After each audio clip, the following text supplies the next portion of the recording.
I've been looking forward to this video since the Game Awards, and what an incredible surprise it was. Hey guys, and welcome to the God of War Ragnarok Valhalla DLC. This DLC, by the way, is absolutely fantastic, and it should set an industry standard of how developers go on to commit with their DLC. You can get hours and hours and hours of playtime out of it because of the way it's formatted, and there's not one moment that I thought that I was not enjoying it, even at the frustrating times. This took me just over 4 hours to complete, and it was incredible every second of the way. Some DLCs for some developers feel rushed. They're not as much effort is put into them. Even some developers will still want you to pay full price for these DLCs that are half as good as the one that I played with God of War Ragnarok Valhalla. But Santa Monica decided that their DLC would be free, completely free, and just an update to the original base game. And they've put a ridiculous amount of effort and hours into making it. The voice acting, the actual acting, the cutscenes, the lot. I'm very impressed, and this should be the industry standard for DLC for every developer. It was brilliant. A massive round of applause to Santa Monica. 10 out of 10. But today we're going to be discussing the storyline of God of War Ragnarok Valhalla, what the DLC is all about, and the journey that Kratos goes on, and potentially where the next God of War game will go next, which will be a follow-up video to this one. If you guys enjoyed this video, leave a like, it'd be very, very much appreciated. Let's reach for 500 likes on today's video.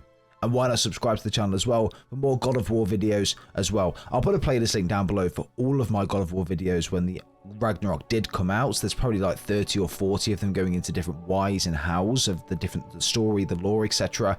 So expect a couple of videos like that following on from this DLC because there's a lot. But without further ado, everyone, let's dive straight in to this DLC.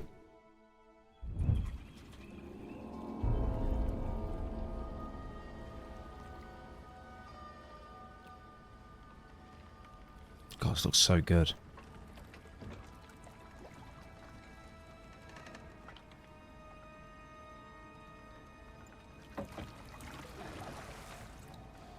The God of War Ragnarok DLC begins with Kratos and Mimir making their way through the Valhalla Sea, surrounded by broken down monuments and rubble the further in they go.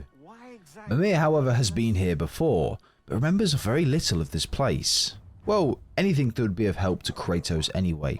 Mimir asks Kratos what it is that they're actually doing here in Valhalla. Why did they make the journey across the realms to come here specifically? Well, Kratos says he doesn't really know right now, but we'll find out exactly why a little bit later on. Mimir told Kratos that the best person to speak to regarding Valhalla would be Freya.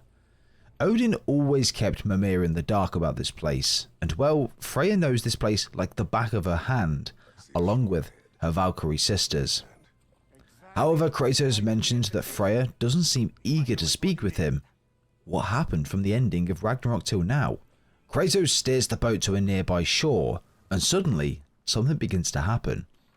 As Kratos steps off the boat, he grabs Mimir's head, and a glowing mist seems to appear around him. His once armor, well, it completely disappears, and he's now left with his original base armor set. Back to basics then. Kratos makes his way up a windy path, and is presented with a large door with glowing text hovering above it. Kratos interacts with the door, and it was locked. However, the text above reads, Reatha Sialfor, Sinum Hautum. To be one's own master. Master thyself. A more poetic way of putting it, but yes. Kratos decides to use brute force to open the doorway to Valhalla, in which he succeeds. This, however, angered Valhalla. Kratos cheated his way inside. Due to this, he was cursed. Something is wrong. I feel weaker. Valhalla may not appreciate our breaking in. Kratos was stripped of his shield, health diminished to a minimal amount, and only his axe available for combat. We push through the next few doors. We see what looked like the last remaining parts of Asgard. What was Asgard doing in Valhalla? Kratos questions Mimir about Freya, however. Does he really think she would have helped us here? Mimir just thinks that Kratos is avoiding Freya, which is one of the reasons he left Midgard and journeyed into Valhalla. Kratos values Freya significantly. He doesn't intend on seeming as though he's avoiding her. However, he believes she doesn't understand the magnitude of what she asks of Kratos. What this ask is right now, we don't know just yet, but there's something really heated going on here. Kratos enters through a door and is faced with a series of armed guards, all utilizing the Bifrost to fight against Kratos. They got the better of him this time and, well, Kratos died in Valhalla. However, all wasn't lost. Kratos woke a short time later on the shore that he arrived on, with Freya and her 3 Valkyries following. You marched into Valhalla without even talking to us first? Nice to see you too, milady. Freya was filled with anger. Reason 1 was because Kratos didn't tell her that he was going into Valhalla. And 2, this entrance to Valhalla was secret. No one could know about it. So how did Kratos find out about it? This was a very personal matter for Kratos. He pulls out a letter, one that was pinned to his door 3 days ago from this very day. The letter stated, Kratos of Sparta, you are hereby invited to a challenge. Face the past, face the future. Master Valhalla, master thyself. And then directions here, no signature. Who else knows of this entrance? Odin and us. It's likely a trap. You're thinking of going back in. Would you join me? Oh, don't let me intrude on your personal matter. Besides, I can't. Unlike the 2 of you, I've never died. Freya was unable to accompany Kratos and Mimir into Valhalla. This was going to be a long personal journey for Kratos himself. One that would test him emotionally, mentally, and one that's very much needed by the sounds of things. Valhalla is a place that draws from the memories of those who enter inside. In there, you are an open book. Anything from your past, even present, can be pulled from your mind and used against you to test you. Sigrun, however, was confused. How did Kratos get inside Valhalla? When we said that we forced it open, they all reacted exactly how you'd expect someone to react if you knew Kratos on a personal level. How did you even get past the gate? I forced it open. With his bare hands. He forced it open. There's an easier way if you insist on going back in. Mimir, however, before Sigrun helped us open the doorway, asked her when they might continue the chat they had a few days before now. She, however, didn't seem like she had the time to even contemplate that right now, shutting Mimir down and moving to open the doorway. For those that don't know, these were once together. They were once in love. There's always been that friction there between them since Ragnarok's story and since they reunited with one another. So I wonder what this conversation was all about. This wasn't, however, the only conversation that was hinted towards. Kratos mentioned earlier about Freya asking too much of him, and potentially he was avoiding her because of that. Freya here asks Kratos if he was still thinking about the matter they both discussed. Kratos responded, I am. Is that what this is?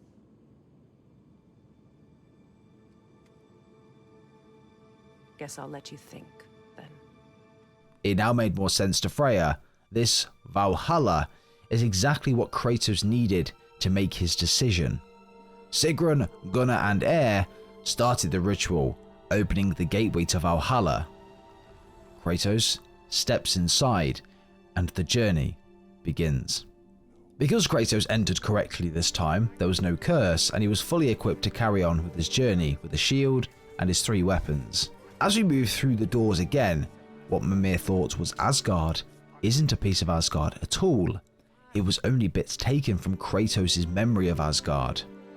However, now we start to learn more about what Freya and Kratos have been talking about, why he's so unsure and needed time to think. Freya is trying to put together a new peace council for the realm to ensure they're run correctly, and we don't get another Ragnarok occurrence. Freya asked Kratos to be the general, the god of war, a part of the peace council. What better god of war is there out there suited to the job than the god of war that won Ragnarok, and doing so by trying to save as many lives as humanly possible. Kratos was very hesitant, however, as he held it before, back in Greece. Freya and Mimir knew what happened in Greece. Kratos caused destruction, killed so many innocent people, and that's a version of himself that Kratos fears deeply and is ultimately afraid that he might turn back into that monster if he accepts the position.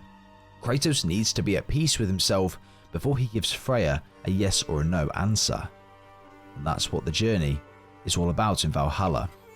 Freya had the idea to form this council to bring peace across all of the remaining realms, to lead the council and share power with different people, such as Kratos as the god of war. A god of war's role in all of this is that, for example, another Odin came across. A god of war's role in all of this is that if, for example, another Odin came along and had their tribes and tribulations over authority, or tried to go against the council in some way, or tried to take over a realm, the god of war ensures that those conflicts have rules and enforces them as and when it happens, making sure both parties adhere to those rules and limit any wars taking place. If a war does break out, the god of war will march his army head on to stop them and restore peace to the realms, like we saw with Ragnarok. Kratos knows that Freya knows that she can count on him anytime he's needed. However, the title God of War is something that puts Kratos off this completely. Mimir understands this, however, but also tells Kratos that he must put his past behind him. This is not Kratos anymore. Just look at how he handled Ragnarok. Kratos' past is awful, it's disgusting even in some places. However, he's proven time and time again that he's not that man anymore. But Kratos, he still has those doubts. The path Kratos seeks, however, is forward and upward in Valhalla, and Kratos needs to continue onward. It's been a while since Kratos has had any action. Fighting, of course, probably the other way too, but we won't go there.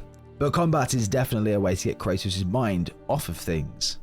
Kratos pushes on through a doorway that opens up, and suddenly, he's faced with a memory of his past. A throne.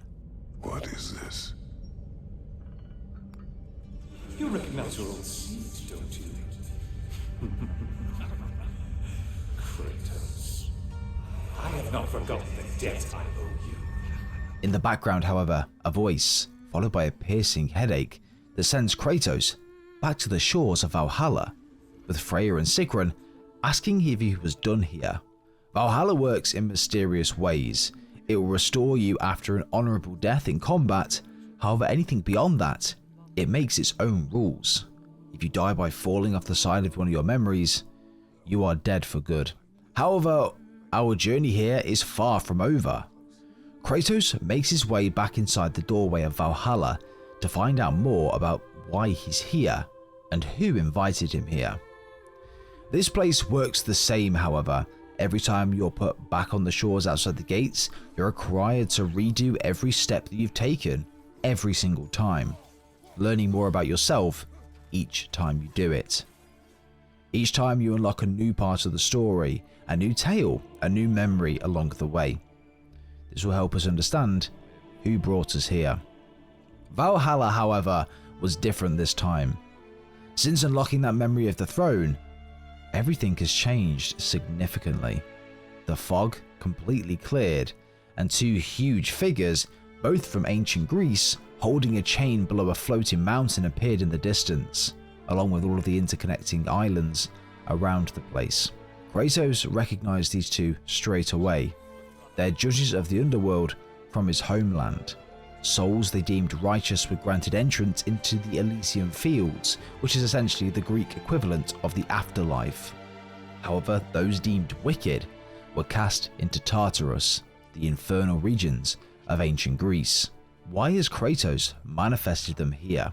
However, going back to the memory of the throne, whose voice was that we heard? That voice was a god of Greece. He and Kratos didn't end on good terms. That throne was Kratos' throne. It was the throne he took from Ares, a throne of monsters and a symbol he rejects. Mimir says that the best thing to do is to reclaim the throne and redefine the way it's ruled. You can't change the past, but you can redefine your future. We enter through another doorway in Valhalla and hear the throne again, but this time the voice. Not only the voice, however, but the head of Mimir was replaced with Helios, an ancient Greek god that Kratos beheaded long, long ago. He was a sun god from Olympia, however Kratos never mentioned this god before. This was a first. Kratos needed the power he possessed to kill Ares, therefore he gained it by separating Helios from his head. This wasn't Kratos' proudest moment, and Valhalla, well, it was using it as a tool to provoke him. Helios would go on to provoke Kratos here on out, egging him on, bringing back all of the horrible things that Kratos did and just reminding him of them. Kratos, however, fought back and told Helios that he was no longer that person. However, once a Spartan, always a Spartan. Kratos pushes through Valhalla when more and more of his past came into frame. The two judges holding the chain, and in the distance, remnants of Kratos' homeland, Greece. Oh, there it is. Home sweet home.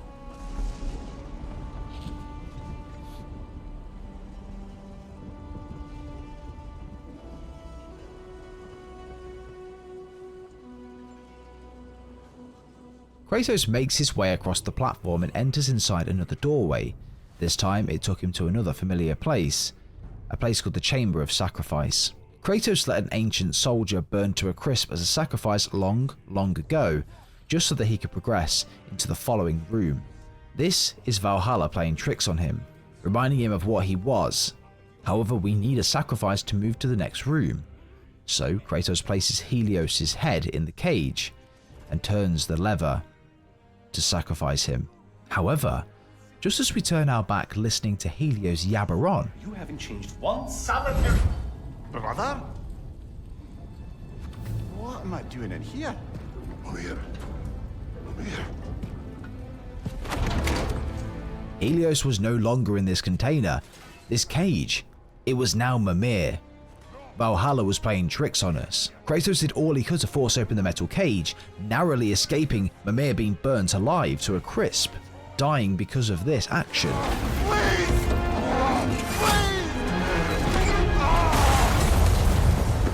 Something happened when Kratos tried to pry open the gate. They both started falling in mid-air. Kratos was under the impression that they might just spawn back on the shore if they die. But Mimir doesn't think that's how it works, as Kratos effectively cheated Valhalla by pulling Mimir out. This was it, their sure death. However, out of nowhere, Sigrun? Out of here! Sigrun! Mom, you're burning! I'm not supposed to be here! Sigrun's wings was burning. She wasn't supposed to be in Valhalla, as she'd never died before. She, however, saved Kratos and Mimir from sure death. And here, Sigrun and Mimir had a bit of a moment.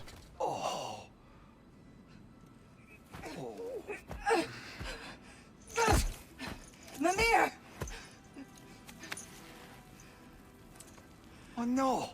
You poor thing, look at you. You shouldn't have done that. Oh, heal, dummy. You and Kratos would not.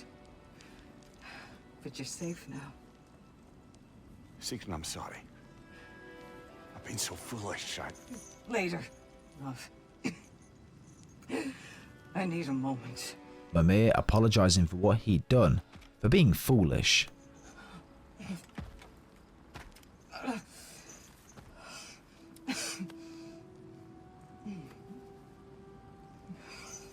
We are forever in your debt. As I will be forever in yours. Both Sigrun and Kratos thank each other for their help, and Kratos makes his way back inside Valhalla to carry on with his journey, whilst Air heals Sigrun. Kratos made his way back into Valhalla and questioned Mimir. What happened to him when he was replaced with Helios? Mimir was moved to his own Valhalla, a place that he'd been before. In there he had a full body. He could walk, everything. He was transported to a forest-like place, one that he grew up in as a child. A place that Mimir enjoyed, to be honest. Kratos makes his way back up to the top of Valhalla and enters back into the doorway in Greece, taking him back into the chambers of sacrifice with his good old friend, Helios. However, rather than placing Helios' head into the crate, this time Kratos stepped inside himself. He let the flames burn him, and he sacrificed himself. When Kratos did this, something incredible happened.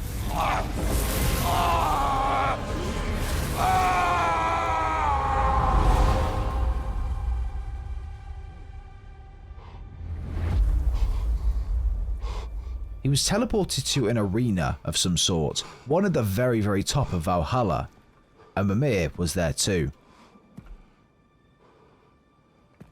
Brother? However, when Kratos turned around, there was a very unexpected person sitting behind him. Tyr. And I can confirm, ladies and gentlemen, this is the real Tyr and not an imposter. The invitation was yours. I would have signed it, but it was important you come here for your own reasons. Then you're not an illusion. Here in the flesh, old friend. What do you want?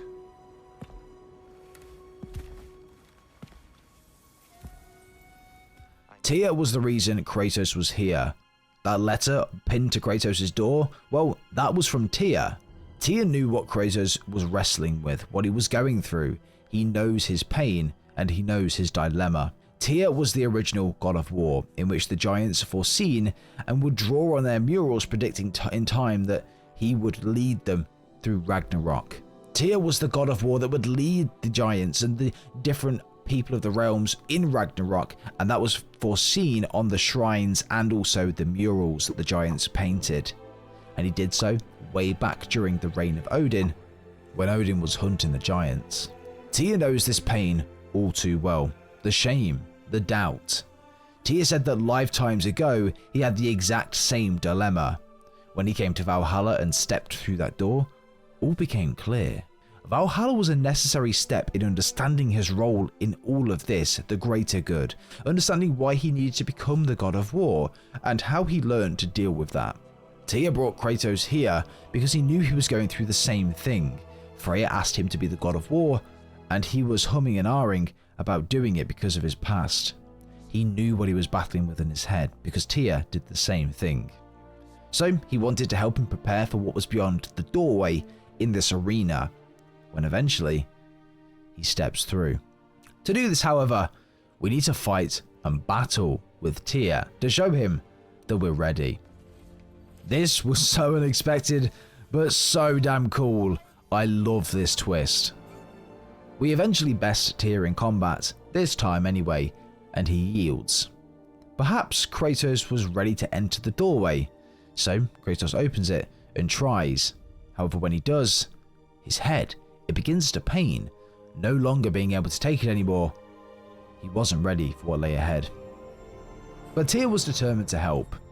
Kratos woke a short time later on the shores. Time to do it all over again. I am not ready. Yet. But we will get you there.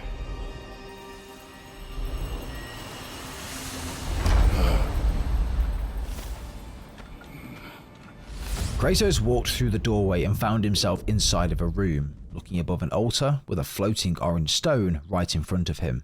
The stone descended into a pool of water, and a memory appeared just below. This was a familiar story to those that knew Kratos' legend.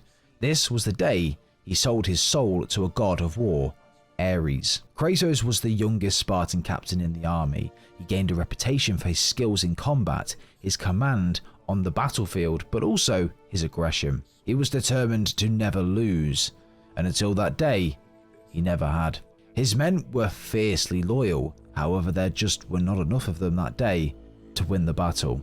Compared to the thousands of barbarians he had to battle against, there was just not enough men to win. So, Kratos did the unthinkable.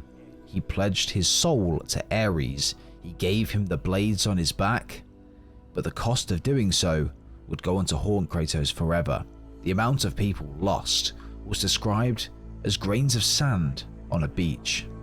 Kratos approaches the two judges and here collects the totem. He continues on to Greece and enters inside the doorway, and again we see and meet Tyr. This time, however, he had a couple of tricks up his sleeve. He collected a new set of armor and weaponry on his travels. And from what it looks like, this is Asian culture. Is this confirming or hinting towards the next God of War game being set in Asia? I goddamn hope so. Let me know your thoughts and opinions down below, ladies and gentlemen. Here we learn more around why Kratos carries this burden and why he pledged his soul to Ares. If Kratos didn't stop the barbarians, if he didn't do what he did, pledge his soul to Ares, their lands of Greece would have been overrun, completely ruined. Kratos saved his people in doing so.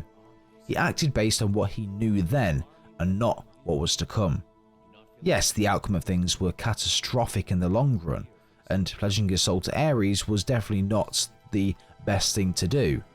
However, if he didn't do such a selfless act, Greece would have been taken over completely and potentially completely destroyed. Kratos, however, wasn't ready either. He needed to continue on this journey, so back to the shore he went. But the process is working. Kratos is starting to feel progress, clarity, and he needs to see it through. The next object Kratos came across of the altar is a shield. This shield, however, belongs to Helios, and doesn't he make you know it? As we mentioned earlier, Kratos needed Helios' power to secure his vengeance against the gods. He believed there was no other way, that he didn't have a choice in the matter. However, killing Helios deprived Greece of the sun. Their homeland without sunlight, crops dying, constant rain and floods, and much, much more. Kratos' decision to behead Helios was not a personal one, but he knew him previously from the death, and his death brought him no satisfaction. When Helios was captured by the god of dreams, known as Morpheus, the lands fell into a darkness and were not restored until Helios' return. Because of course Helios is a sun god, Kratos knew that this would happen, that Greece would be deprived of sun when he beheaded Helios. Tyr provides Kratos with another perspective on being a god of war. As we move through, there are many ways to lead. It doesn't have to be through destruction or war. Tyr believes that he could wield a better influence on the inside rather than the outside, which is one of the reasons why he accepted the role of being the god of war. Kratos can rule his way, Tyr could rule his way, ensure he doesn't become what he was before by setting parameters and rules to prevent that. We, however, face Tyr once again, and this time he pulls out another weapon from his travels. Dual-wield samurai swords? We're definitely going to Japan, ladies and gentlemen. Come on, it's so obvious right now. Tyr eventually yields, and here we see another memory. Tyr believes that Kratos was deeply hurt. However, it was the way he handled it that caused problems. Kratos knew that he had to act to restore the sunlight to Greece. Therefore, he took Helios' chariot and put the sun back in the sky himself, and sacrificed himself in the process. He fell to his death, however was saved by Helios. This memory, however, happened before Kratos killed and beheaded Helios, but the history here is that Kratos' overall story is a complicated one. Kratos has learned a lot since then. If he was in that situation now, he would have handled it completely different and more effectively. Kratos' actions and decisions of his past were not done on a personal level. Helios saved his life, but he had to behead him for the greater good of Greece, which was taking out the gods. Kratos, however, was sent back to the shores of Valhalla. He wasn't ready to go through the door just yet, and we speak with Freya, where she tells Kratos something that I think he definitely needed to hear. Listen, I know I made you feel like we expected more of you than you could give, and I just want you to know, I'm not asking you to change how you are or who you are. We had to break the old world to build a new one. Picking up the pieces and putting them together stronger. It's a rare opportunity. You made a difference here. In some circles, a symbol of change. On many days, just knowing that you're a part of the Council is enough. And other days? You've earned a voice. How you use it is up to you. The final object was a statue, a totem. This one was the most important one. This memory was a girl, one that reminded Kratos of his once daughter, described as a substitute daughter by Tyr. This girl was the key. This was the blacksmith story that Kratos told the gang many times. The blacksmith died protecting this girl, because of what was inside of a box that he did not want Kratos to open. Kratos, however, killed the blacksmith and opened this box, seeking a means to kill Ares and break out of his soul bond contract that they had. And what was released, well, it pretty much turned all of the Greek gods crazy. Her name was Pandora. She reminded Kratos of his daughter that he lost in a village fire, a fire that he caused, instructed and ordered by Ares. Opening the box, however, was Athena's plan, and Kratos did not know the consequences of opening this box. We, however, meet Tyr for the final time, in pulling out yet another Asian cultural weapon. Man, I really hope we go to Japan or Asia. Oh, stop teasing me, Santa Monica.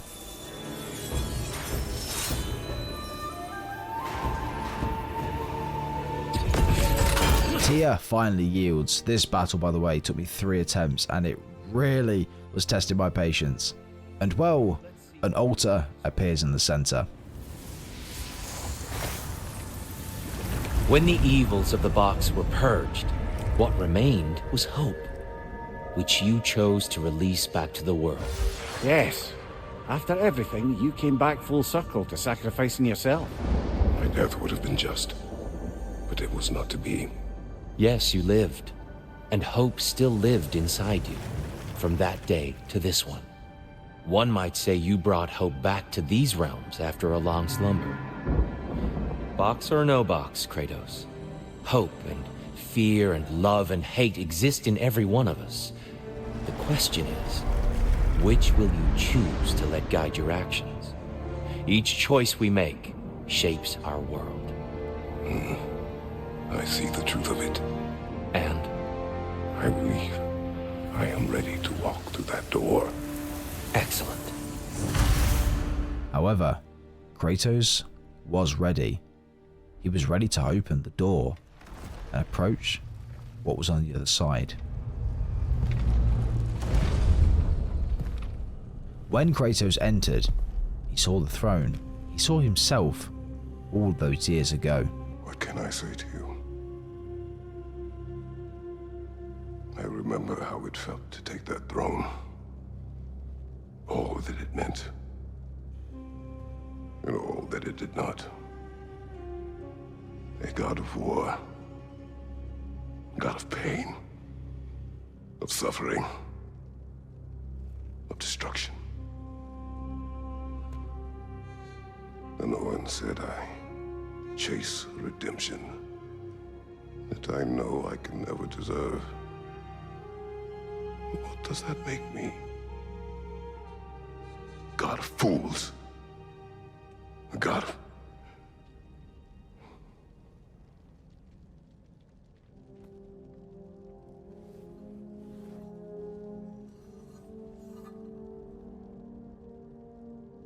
hope. When all else is lost.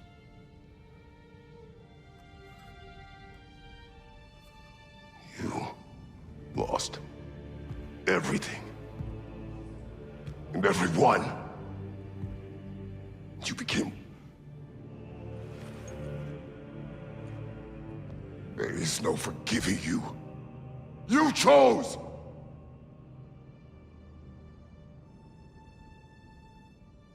I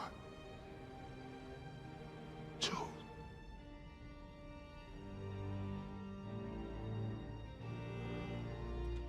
But now, should I, this same man, should I sit, take, proclaim, lead, place myself in service?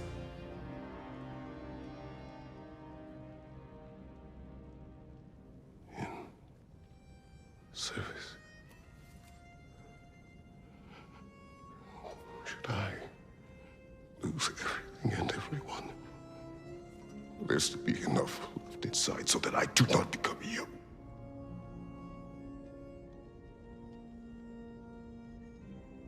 I do not know. But I have hope. You are cruel and arrogant.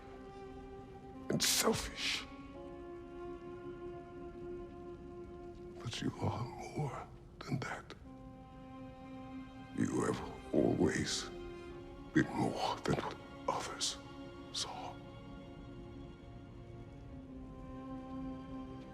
You are more than that.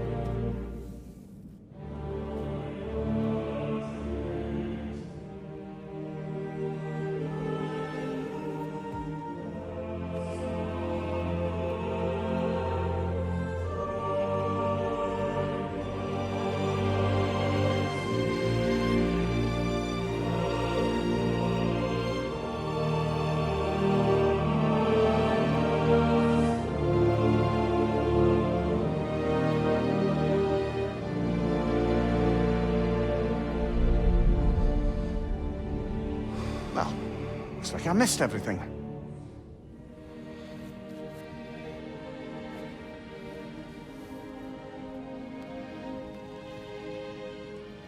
Did you find what you needed? Glad to hear it, brother. We're done here then, so, what now? Now, I believe I would like to sit here for a while.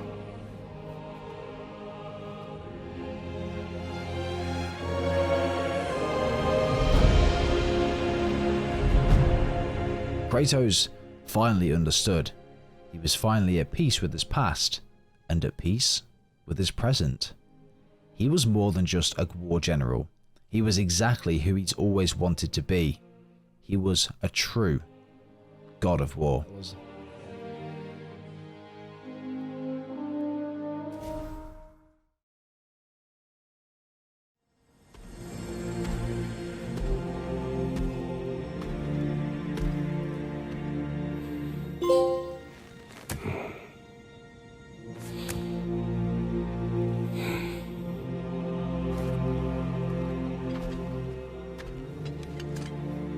Kratos exited the gates of Valhalla, being congratulated by Air and Gunnar as he walked toward the shores.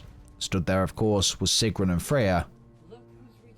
Kratos, however, had news for Freya. Something must have happened in there. I take it this is a good... I will join you. I will try to be what the people need. Good. I'm very pleased to hear that. And that you found what you needed here. I could not have done so without my friends. I am grateful. Valhalla is at your disposal, Kratos. If you have more you wish to work out, now or later, we will heed the call. And that, ladies and gentlemen, is the main storyline of God of War Ragnarok Valhalla's DLC. There was so much more to this DLC than most might have expected, which is why the video is fairly long. This video is probably going to be quite a long one for a 4-hour DLC, and I think we summarised the original Ragnarok story in just under an hour, so there was a lot to unpack here. But I'm going to have so many videos following this one, going into some of the lore, the new lore that we found out from this Valhalla DLC, and just videos explaining it all. So if you guys want to stick around for that, if you guys like the God of War content, then make sure you subscribe to the channel down below. Leave a like on today's video as well, and ring that notification bell to be notified every time a video does go live. If you made it this far into the video, comment Kratos down below so I know those that have supported the video the best. But guys, I really appreciate it. Let me know your thoughts and opinions on the Ragnarok DLC down below in the comments. I will see you guys next time.